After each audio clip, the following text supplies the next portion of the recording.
ഇനി അത് തടഞ്ഞു വെച്ചാലോ എവിടെങ്കിലും മക്ബറയിലോ മക്കാമിലോ ഔലിയാക്കന്മാരത്ത് പോയി വാങ്ങിക്കൊണ്ടുവരാൻ പറ്റൂല. പടച്ചോൻ തടഞ്ഞത് തരണമെങ്കിൽ പടച്ചോനേക്കാളും കഴിവുള്ള ഒരാൾ വേണ്ടേ സുഹൃത്തുക്കളെ? അങ്ങനെ ഉണ്ട്. പടച്ചോൻ തടഞ്ഞൊരു കാര്യം തരണമെങ്കിൽ പടച്ചവനേക്കാളും കുതിരത്തുള്ള ഒരാൾ വേണ്ടേ? അങ്ങനെ ഒരാൾ ഇല്ലല്ലോ. പിന്നെ ആ ഓട്ടം വെറുതല്ലേ, ആ നേർച്ച വെറുതല്ലേ, ആ ഭണ്ഡാരപ്പെട്ടിലിട്ട പൈസ വെറുതല്ലേ, ആ ജാറം മൂടിയ തുണി വെറുതെ അല്ലേ സുഹൃത്തുക്കളെ?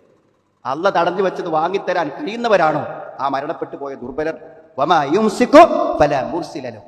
അള്ള തടഞ്ഞു വെച്ചതിനെ വിട്ടുതരുന്ന ആരുമില്ല. വഹുവൽ അസീസുൽ ഹകീം. അവൻ അഗാധജ്ഞനും പ്രതാപശാലിയുമാകുന്നു.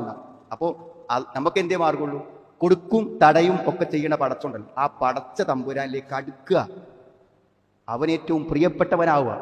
നമ്മളെ പരസ്യത്തിലേക്കും രഹസ്യത്തിലേക്കും നോക്കിയാലും നമ്മൾ കുഴപ്പമില്ല എന്ന് അള്ളാഹ്ക്ക് തോന്നിയാൽ മതി. പിന്നെ വേറൊരു പ്രശ്നം ഇവിടെ ഇല്ല എന്നുള്ളതാണ്. ആ അള്ളാഹുവിലേക്ക് അടുക്കല്ലാത്ത മറ്റൊരു പരിഹാര മാർഗം നമ്മുടെ മുന്നിൽ ഇല്ല എന്നാണ്.